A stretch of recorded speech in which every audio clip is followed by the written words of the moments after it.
আজকে না এসএসসি পরীক্ষা রেজাল্ট দে আমরা আপন পেপার পরীক্ষা দিছে আপন হ্যাঁ ওই আজকে না তোর রেজাল্ট দিছে তোর রেজাল্ট কিছি আমার তো 100 দিতে আছে আচ্ছা যা একটু যাইতেলে হ্যাঁ যা ভালো করে বলা করিস আচ্ছা ঠিক আছে দেখছ একসাথে খেলাইতো না যে বাপ গোরে মিয়া হাইটা যাইছু মে এমপির বু একরে পড়ালে করছে রাইতে দুইটা তিনটা তো ও নো না মারে ইডার যন্ত্রণা বেটা কর পাও দমা নেন খাগা এই যে বড়া রুল বলে আবার টপার ক্লাসে রুল বলে এক ওয়ান ফেল করলো ওয়ান ফেল করে কি এক সাবজেক্টে ফেল মারছি ছাড়তো না জীবনে এই এত পরীক্ষা দিলাম ইন্টার মাস বিগালতাছি ও মানে তো এক সাবজেক্টে কেউ ফেল করছি কিরে ফাহিম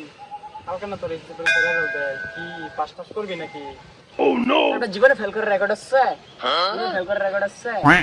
তোমার সাথে কালকে দেওয়া হবো আই টু আই মিষ্টি আছে এক বিটটা সব কিছু আচ্ছা দেয়া যাইবো বন্ধু আই এম তো দুদিন ধরে দেই না আই এম কি খবর তো জানাস তুই अच्छा এই বেটা খবর শুনছ তারা ठीक है আমি তো একটাতে ধরা হয়ে গেছে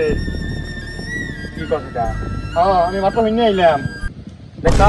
ওই ছেলেটা আমার ধ্যান করছিন খুব নিক খাইছে ছেলেটা খুবই ইনকাম করতে হ্যাঁ ছেলেটা ও ছোট লাগে 3 মাস বাইতে বের হইছে না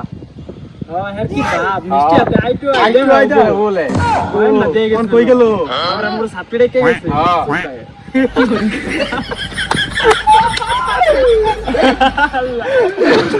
আমাদের আশেপাশে এমন হাজারো বন্ধু বান্ধব আছে যারা কখনো চিন্তা ভাবনা করে কথা বলে না কারো একটা সমস্যা হইলে সেটা নিয়ে হাসাহাসি মজা করে কিন্তু কখনো ভাবে না যে সমস্যাটা আমার জীবনেও বা আমার লাইফেও ঘটতে পারে এসব থেকে আমাদেরকে সাবধান থাকতে হবে।